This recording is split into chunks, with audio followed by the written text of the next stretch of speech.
Being right. Oh my God.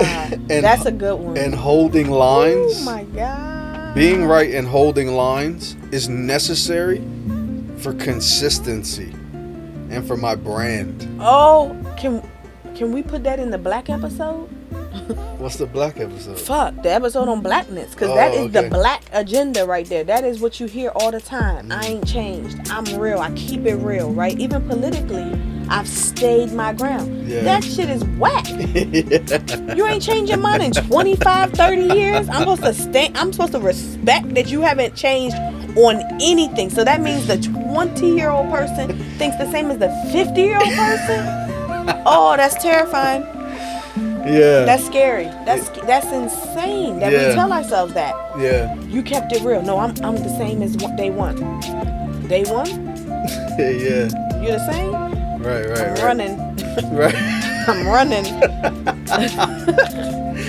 Yeah, you know, I agree, man. I agree, and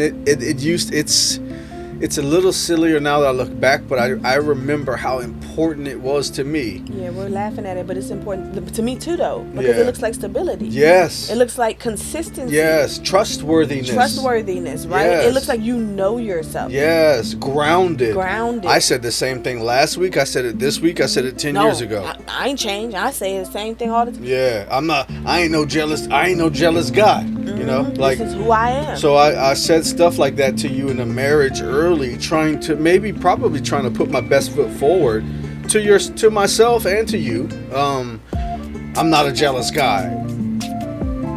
Translate, I don't want to be an act from my jealousy. Yeah, I don't want to act jealously. I don't want to act from my jealousy, and I don't want the emotional feelings, the discomfort of the jealousy to sit on me and weigh me down and take away from my joy. Nobody wants that.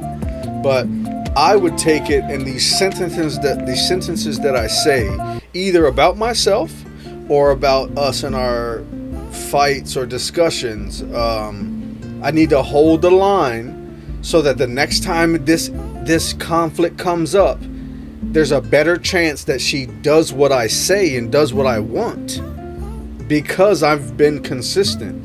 So it was always a measure of protection from a fear standpoint. I didn't understand that before.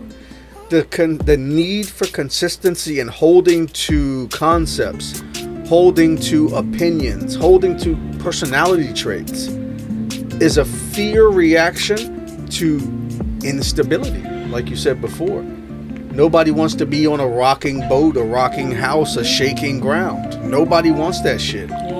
Right? So I was, and I wanted to make sure that if I said, no, it's not that I'm not affectionate. It's that you're too affectionate. It's that you want too much affection. It's not that I don't talk enough. It's you talk too much. And that's because if you look at how much women talk and you look at men don't talk, and this is my opinion, and I'm standing on the fact that men and women talk different. So that means next time you're upset at my lack of engagement, remember what I've been saying? I have something to go on. This reminds me of that freaking Steve Harvey episode that pissed me off. Remember the judge? When he was judging. I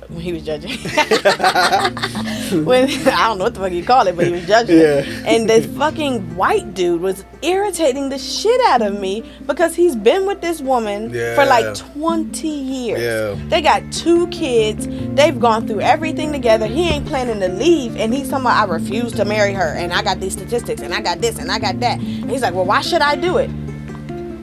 Oh, Lord. Steve broke it down. Steve lit his ass up. First of all, you stupid as fuck, okay? Are you stupid? I agree with Steve, though, because Steve told him I'm kidding. But no, sir.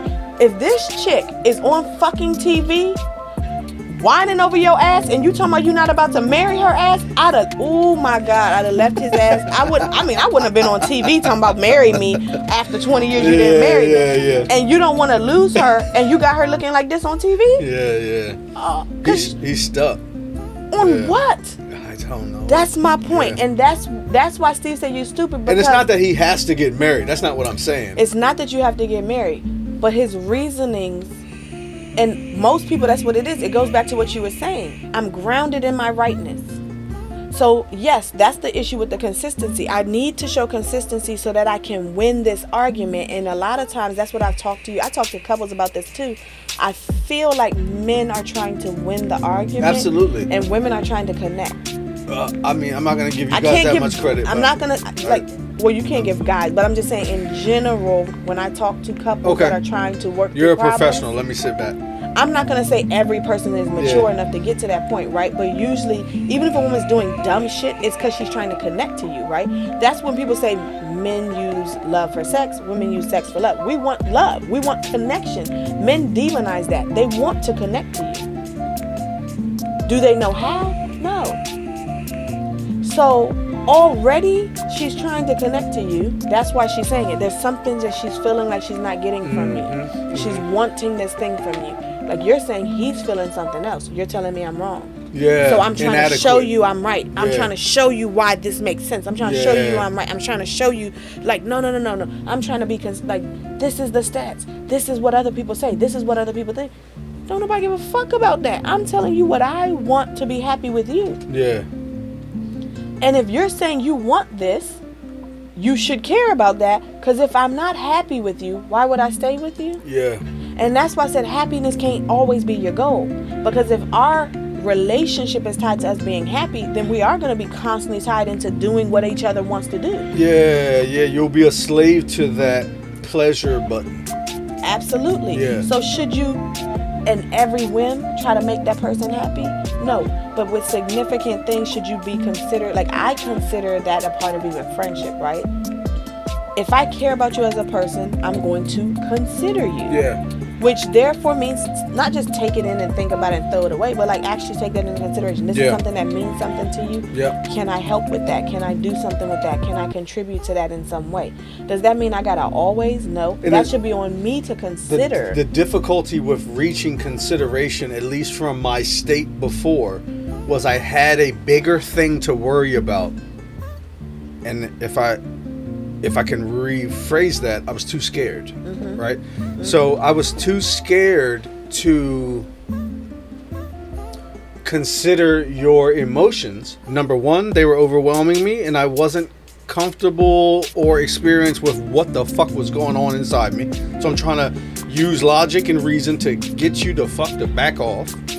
And the second reason I wasn't able to, matter of fact, it's the same reason, really. Since I was occupied in my mind with my own, trying to stay grounded and cool and keep everything okay and no stress and no fighting, then it's difficult for me to reach across that agenda